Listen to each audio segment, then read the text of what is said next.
అక్కడ ఉన్న మిగతా కుటుంబాలకు కూడా ఈ లెటర్లు దుర్గా గారు చేరుస్తారు. మీరు ఏమన్నా వారికి ఉన్న సమస్యను మీరు మాట్లాడుతూ ఉంటే కూడా దుర్గా గారితో మీరు మాట్లాడతారు.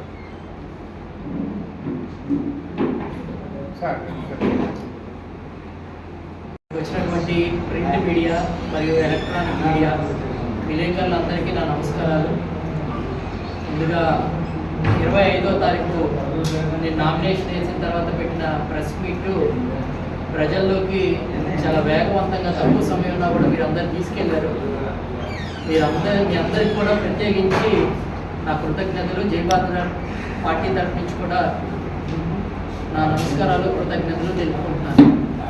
ఈరోజు జై భారత్ నేషనల్ పార్టీ యొక్క విధి విధానాలు, మేనిఫెస్టో ప్రజలతో పంచుకునేందుకు మీ అందరినీ ఒక మాధ్యమంగా మేము భావించడం జరిగింది. కాబట్టి ఈరోజు జై భారత్ నేషనల్ పార్టీ యొక్క రాష్ట్ర మేనిఫెస్టో మరియు ఈ నియోజకవర్గానికి నేను సిటీ ఎమ్మెల్యే అభ్యర్థిగా పోటీ చేస్తున్నాను కాబట్టి రాజమహేంద్రవరానికి ఒక సపరేట్ మేనిఫెస్టో తయారు చేసి మీ అందరితో పంచుకోవాలనేది మా భావన. అందుకని ఈ ప్రెస్ మీట్ ఏర్పాటు చేయడం జరిగింది. ఈ మేనిఫెస్టో ఏదైతే ఉందో పార్టీ మేనిఫెస్టో మేము స్టాంప్ పేపర్ మీద ఇస్తున్నామండి, నోటరీ చేయించి. ఇందులో ఏవైతే మేము మన హామీలు ప్రజలకు ఇస్తున్నామో వీటిని భవిష్యత్తులో జై భారత్ నేషనల్ పార్టీ కానీ వీటి వరకు కానీ పని చేయకపోతే ప్రజలందరూ కూడా మా మీద కోర్టుకు వెళ్ళచ్చు. సో గెలుపు ఓటములు అనేది కాదు, ప్రజలు గెలవాలనేది జై భారత్ నేషనల్ పార్టీ యొక్క ముఖ్య ఉద్దేశం. కాబట్టి ఈ యొక్క మా మేనిఫెస్టోని స్టాంప్ పేపర్ మీద నోటరీ చేయించి ప్రజలందరికీ ఇవ్వడం జరుగుతుంది.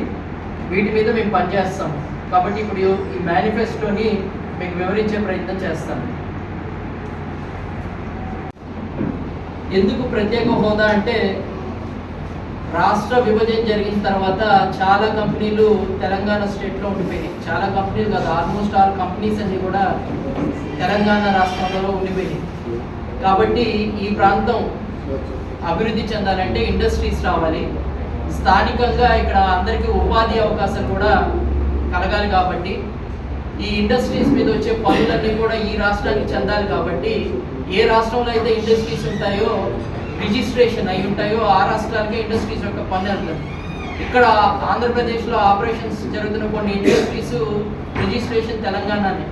కాబట్టి వారు ఈ రాష్ట్రంలో ఆపరేషన్స్ జరుగుతున్నా కానీ రిజిస్ట్రేషన్ తెలంగాణలో ఉంది. కాబట్టి వారు కట్టే పన్నులన్నీ కూడా తెలంగాణ రాష్ట్రానికి వెళ్తున్నాయి. కాబట్టి ఈ రాష్ట్రం ఇండస్ట్రియల్గా డెవలప్ అవ్వాలి. కాబట్టి ప్రత్యేక హోదా వస్తే కొన్ని రాయితీలు ఉన్నాయి. ఈ ఇండస్ట్రీస్ ఎవరైతే ఇక్కడికి వస్తారో వాళ్ళు పెట్టే ఎక్విప్మెంట్, ఒకవేళ వాళ్ళకి ఏదైనా భారీ కర్మాగార ఎక్విప్మెంట్ ఉంటే వాటి మీద రాయితీలు కావచ్చు, ఇన్సూరెన్స్ మీద రాయితీలు కావచ్చు, ఇన్కమ్ ట్యాక్స్ మీద రాయితీలు కావచ్చు. ఇవన్నీ బెనిఫిట్స్ ఇవ్వడం ద్వారా వారు ఇక్కడికి వస్తారు, కంపెనీ పడతారు. తద్వారా మనకి ఇన్ఫ్రాస్ట్రక్చర్ పెరుగుతుంది, స్థానికంగా ఉపాధి అవకాశాలు పెరుగుతాయి. దీర్ఘకాలికంగా ఈ రాష్ట్రానికి పన్నులు కట్టే పరిశ్రమలు వస్తాయి. కాబట్టి ప్రత్యేక హోదాని సాధించాలనేది మా మేనిఫెస్టోలో మొదటి పాయింట్. ప్రత్యేక హోదాతో పాటు విభజన హామీ